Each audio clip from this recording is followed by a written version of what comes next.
নমস্কার বন্ধুরা, কেমন আছো? আশা করি সকলে ভালো আছো। আমরাও খুব ভালো আছি।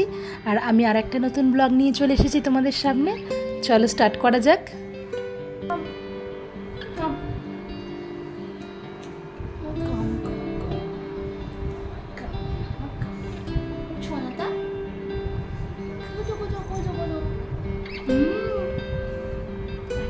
একটু রেডি হতে হবে, তো একটু সাজুগুজু করতে হবে।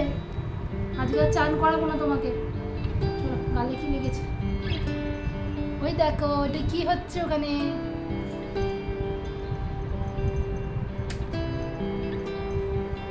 এটা কে গো?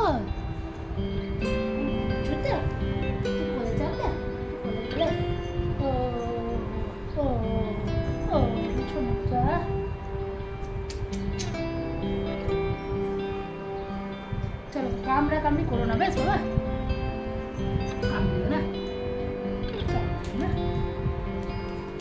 আজকে কোকোকে আর স্নান করাবো না।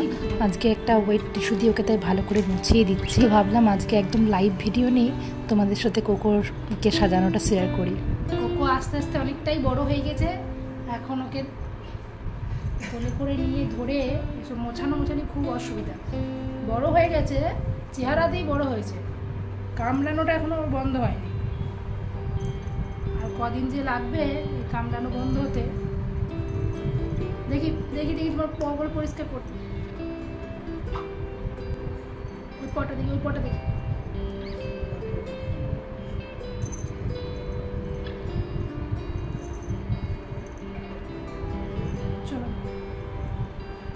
আগের দিনের ব্লগের কমেন্টে তোমরা অনেকেই বলছিলে যে কোকোর জন্য আর কি, যে ওকে ডিওর্মিংটা ঠিক টাইমে করিও, ওর জন্য ওটা খুব দরকার।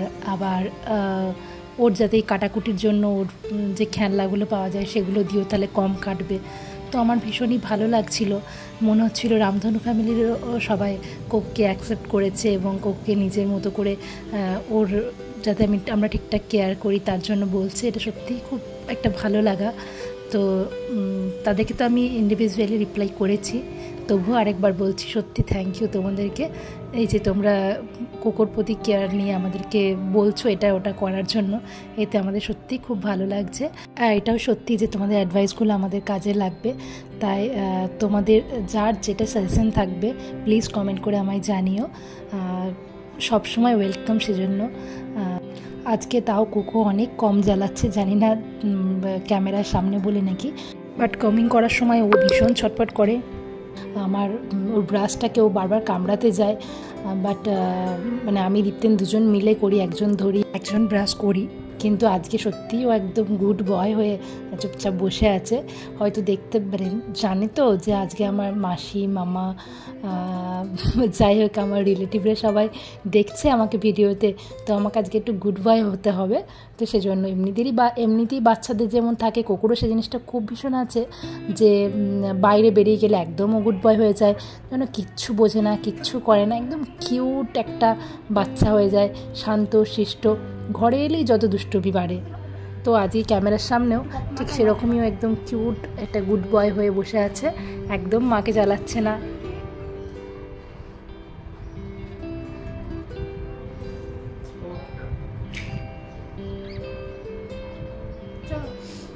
কান পরিষ্কার, কান পরিষ্কার দেখি, কান কান কান আমি পারবো না, বাবার কাছে তোমার করতে হবে। দেখি চেষ্টা। এটা আর একটা কঠিন কাজ, যদিও এটা আমি করি না, এটা দীপ্তেনের কাজ এবং দীপ্তেনই করে। ওর কান পরিষ্কার করতে আসলে আমার একটু ভয় লাগে, মনে হয় কোথায় খোঁচা লেগে যাবে না কি হবে, বাট আজকে আমি একটু ট্রাই করলাম করার, বাট খুব একটা অসুবিধা হয় না। বাট আমি অত জোরেও করতে পারি না। দীপ্তেন যেমন খুব কানটা পরিষ্কার করে দেয়, ও প্রতিদিনই এটা করে, তাতেও কান জানি না নোংরা হয়ে যায় কীভাবে।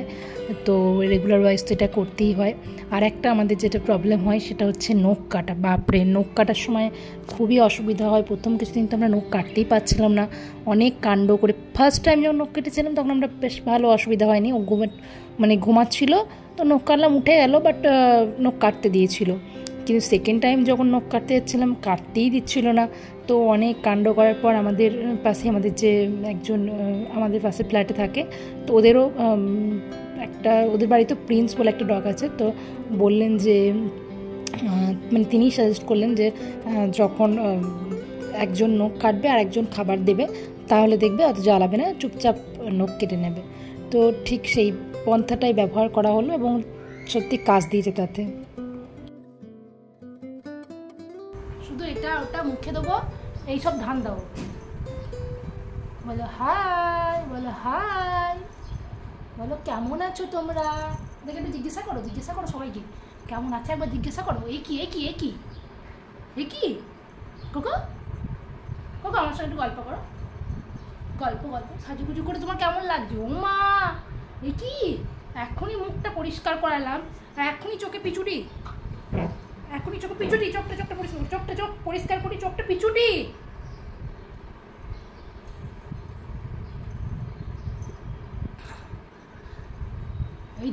এই দেখ কি সুন্দর লাগছে, দেখ নিজেকে, দেখ দেখ দেখ দেখ দেখ কোকো, দেখো নিজেকে একবার দেখো আমার ছোনা তো। ও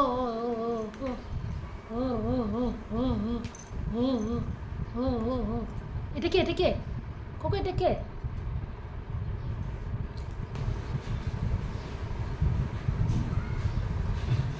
ও ওই দেখো, দেখছো চুলটা ধরে টানছে। এই চুল ধরে টানা কি এইসব শিখছো তুমি? মায়ের চুল ধরে টানতে আদর করতে হবে না, দুষ্টুমি করে আবার আদর করা সব বোঝে। যখনই দেখে দুষ্টুমি করেছি তখনই আদর করতে আসবে, আর অন্য সময় আদর করতে গেলে কামড়াবে। কত বড় হাই দেখো। হয়েছে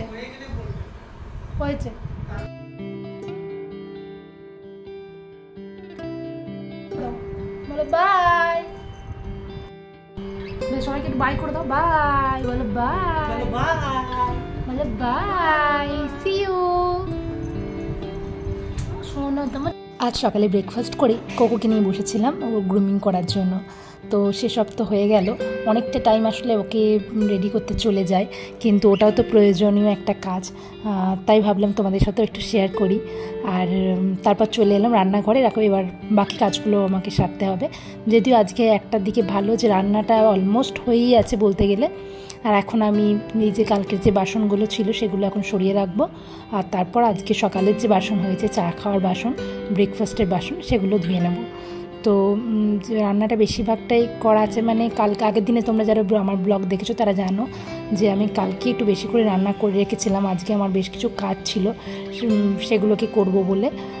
তো রান্নাটা চাপ নেই, শুধু আমাদের ভাতটা হবে আর কোকোর যে খাবারটা সেটা বানানো হবে, কারণ ওটা সবজি দিয়ে ভাত দিয়ে চিকেন একসঙ্গে হয় তো। আর আজকে যদিও চিকেন নেই, আজকে সবজি আর ভাত একসঙ্গে ফুটিয়ে নেব, তার মধ্যে দই দিয়ে মেখে দেবো। তো এটা ও খুব ভালো খায়। আর মেনলি ওকে গাজর আর পামকিনটা দিই, গাজরটা দিই কারণ ওর মানে লোমগুলো ভালো হবে বলে, আর কুমড়োটা দিই কারণ এটা ওটা খেয়ে নিচ্ছে। তো কলা আর কুমড়োটা আমরা মাঝে মাঝে, মানে কুমড়োটা তো প্রতিদিনই খাই, কলাটাও এক দুদিন ছেড়ে খাওয়াই, যাতে ওর স্টুল ক্লিয়ার হয়ে যায় এবং পেটের যা জাম সেগুলো বেরিয়ে যায়। তো সেই জন্য কোকোর খাবারটা বানাতে হবে, আর আমাদের ভাতটা শুধু আজকে হবে। বাকি শুধু খাবারগুলো বার করে আমরা কালকে যেগুলো করেছিলাম সেগুলোই বার করে গরম করে নেব, তাহলেই রান্নার কাজটা মোটামুটি আমার আজকে নেই বললেই চলে আর কি। তো আমার ভাত হয়ে গেছে, এখন আমি এদিকে ডালটা গরম করতে দিয়ে দিচ্ছি। ডাল গরম হয়ে গেলে তারপর আমি পোস্তটাও গরম করে নেব। পোস্তটাও বার করে রেখেছি আমি, আগে থেকে বার করে রাখলে কি গরম করতে বেশিক্ষণ লাগে না। আর এখন তো গরম এখানে করতেই হবে, কারণ মুম্বাইতে এখন বেশ ঠান্ডা বলা যেতে পারে। বর্ষার সময়টাই মেনলি মুম্বাইয়ে ঠান্ডা, মুম্বাইতে শীতকালে সেরকম ঠান্ডা পড়ে না, কিন্তু এই বর্ষার সময়টাই মুম্বাইয়ে মানুষজন মানে শীতকালের মতো এনজয় করে। তো ফ্রিজ থেকে অনেকক্ষণ আগে বার করে রাখলো, তাই খাবারগুলো গরম করতেই হবে আর কি। তো আমি এখানে গরম করে নিলাম। আর এদিকে দেখো কোকো বাবুকে দেখো, ও ঠিক রান্নাঘরে ঢুকে বসে থাকবে, তবে হ্যাঁ এখন বললে টুকটুক করে রান্নাঘরের বাইরে গেটের বাইরে গিয়ে বসেন। ও ওকে রান্নাঘরের বাইরে বসানোর মেন একটাই কারণ, অনেক সময় রান্না করতে করতে কী হয়, মানে উপর থেকে হয়তো নিচেতে কিছু পড়ে গেছে, হয়তো আমি কাজে ব্যস্ত খেয়াল করিনি, হয়তো পেঁয়াজের টুকরো বা তেলের ছিটে পড়ে গেছে, ও সেটা মুখ দিতে যায়। আর পেঁয়াজ এগুলো তো খাওয়া একদমই বারণ। তো সেই জন্যই ওকে শেখানো হয়েছে যে তুমি রান্নাঘরের বাইরে বসবে, ভেতরে ঢুকবে না।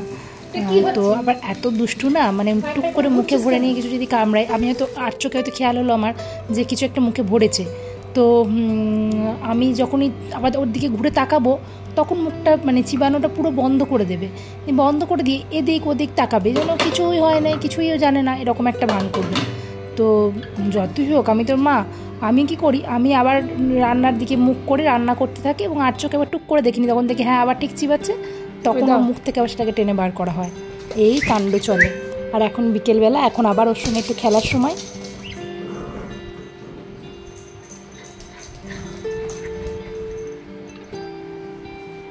বাবা দেবি না নাকি আমাকে? এটা আবার একটা নতুন স্টাইল, প্রথমবারটা দেবে না। আমি যেমন হুস করে ছুরি দিয়ে ফলস দিই ওকে, ও আমাকে ফলস দেবে।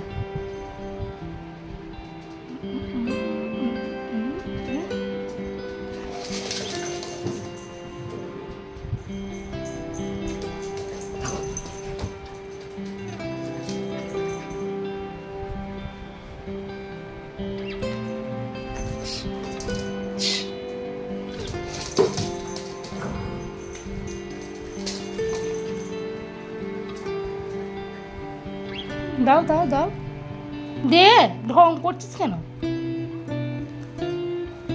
যেহেতু এখনও ওর লাস্ট ভ্যাকসিন হয়নি এবং এখন মুম্বাই প্রচণ্ড বৃষ্টি, তো এখন তো আমরা ওকে বাইরে নিয়ে যেতে পারছি না, তো ঘরের মধ্যে ওকে খেলাধুলো করাতে হচ্ছে, কারণ সত্যি ওদের অ্যাক্টিভিটিটা তো ভীষণ প্রয়োজন। আর সেভাবে এক্সারসাইজ বা কিছুই তোর হয় না, সেই জন্য অ্যাক্টিভিটিটা খুব দরকার। তাতেও আমাদের মনে হয় পর্যাপ্ত পরিমাণে অ্যাক্টিভিটি করানো হয় না, তাই ওর এনার্জিটা বার করতে পারে না বলে ও আরও ছটফট ছটফট করে, কামড়া কামড়ি করে। জোর তো খুব।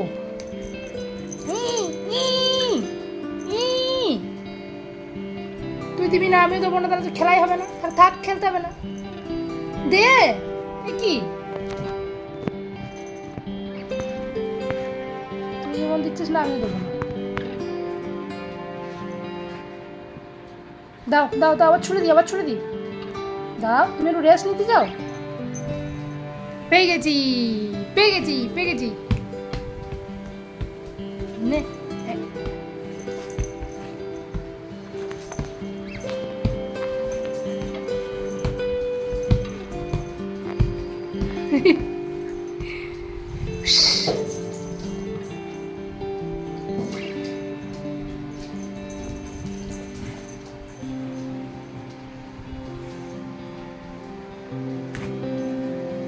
আবার খেলবে, এটা খেলবে, এটা যা নিয়ে নিচে, নিয়ে নিচে ধরে ফেলেছে, কোকো ধরে ফেলেছে।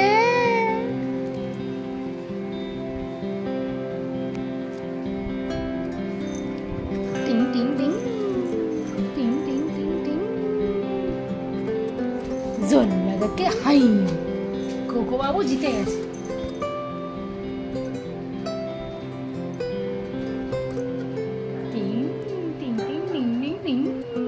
দাও দাও দাও,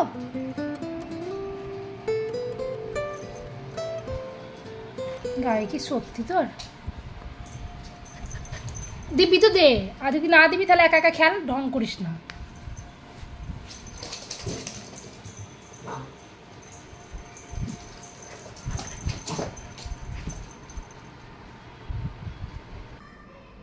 এখন আবার আমার কাছে এসে আদিক খেতে করে ভাব করা কেন? হ্যাঁ, খাওয়ার টাইম হয়েছে মনে পড়েছে না? তখন কামড়াবার সময় মনে ছিল না যে মা আদর করছে, মাকে কামড়াবো না? এখন আবার এত সুন্দর মুখটা করেছে যেন ভাজা মাছটা উল্টো খেতে পারে না। এখন সন্ধ্যেবেলা, এখন আমাদের একটু চা খাওয়ার পালা। লিপতেন দুধ চা খায় আর আমি লিকার, আর এর সঙ্গে কোকোকেও খাবার দিয়ে দিই, ও পেডিগ্রিটা খায় এই সময়। আর তারপর এই যে টাওয়ালটাতে এর মধ্যে একটা ওর গেম দেওয়া হয়, মানে টাওয়ালটার ভাঁজে ভাঁজে আমি পেডিগ্রি ভরে দিই অল্প করে।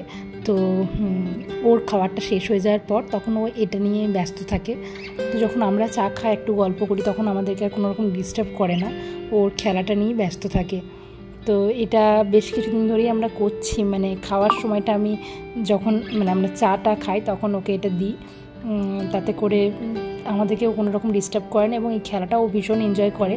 আর এই খেলাটাও খুব একটা ভালো খেলা, যেটাতে ওর হাতেরও কাজ হয়, নাকেরও কাজ হয় এবং ব্রেনেরও কাজ হয়। এটা আমি ইউটিউবে একজন ছিলেন, তিনিও ডগ প্যারেন্ট, তিনি তার বাচ্চাকে এভাবে করাচ্ছিলেন দেখে আমি তারপরে ভাবলাম ট্রাই করে দেখা যাক। তো দেখলাম হ্যাঁ এটা ভীষণ ইন্টারেস্টিং আর কোকোরও বেশ পছন্দ হয়েছে। তো আপনাদেরও যদি এরকম ধরনের কোনো খেলা বা কোনো আইডিয়া থাকে তো প্লিজ আমাকে কমেন্ট বক্সে লিখে পাঠাবেন, তাহলে আমি সেগুলো কোকোর সঙ্গে ট্রাই করতে পারি। আর এখন রাতের বেলা এখন আমি একটু আলু চচ্চড়ি করেছি, আজকে পরোটা আর আলু চচ্চড়ি। তো পরোটা আমার বানানো হয়ে গেছে আর আলু চচ্চড়িটাও কমপ্লিট। যেহেতু এখানকার ওয়েদারটা এখন বেশ ঠান্ডা ঠান্ডা, তো মনে হচ্ছিলো একটু ঝাল ঝাল করে আলু চচ্চড়ি খাওয়াই যেতে পারে পরোটা দিয়ে। কিন্তু দুঃখের বিষয় এখানকার লঙ্কাগুলো এমন যে একটুও ঝাল নেই। তুই কি ক্যামেরার সামনে লজ্জা পাস যে এই ক্যামেরাটা অন করি আর মুখটা নামিয়ে নিস, আর নাহলে উঠে পড়িস? এত কনসার্ন হয়ে যায় ক্যামেরাটা অন করলি? কি হলো, অত লেজ নাড়ার কি আছে? আর এখানে আমার পরোটা রেডি একদম। এখন আমাদের ডিনার কমপ্লিট। আজকে এই মাঝের ঘরটাকে পরিষ্কার করব। লাস্ট কিছুদিন ধরে শরীর খারাপ এই করে, আর ঘর বাড়ির যে অবস্থা হয়েছে, মানে জামা কাপড় যা শুকানো হচ্ছে এখানে এসে জড়ো করা হচ্ছে। ভাঁজ করে হয়তো কিছু কিছু জিনিস রেখেছি, বাট এখানেই তো সে আলটিমেট কী হলো, কাজের কাজ তো কিছুই নয়, সেই ঘর নোংরা হলো। তো আজকে ঠিক করেছি কিছুটা হলেও এই ঘরটাকে আমি পরিষ্কার করব, গোছ কাজ কিছুটা হলেও আমি করে নেব। তো আমি জামা কাপড়গুলো এই অর্গানাইজ ব্যাগে ভরে নিয়েছি, এখন আলমারিতে গুছিয়ে রেখে দেবো। আর আজকের মতো ভিডিওটাও আমি এখানে শেষ করছি। ভিডিওটা ভালো লাগলে অবশ্যই লাইক করো, কমেন্ট করে জানিও কেমন লাগলো। আর সবাই ভালো থেকো, সুস্থ থেকো। দেখা হবে নেক্সট একটা ব্লগে। Tata, good night.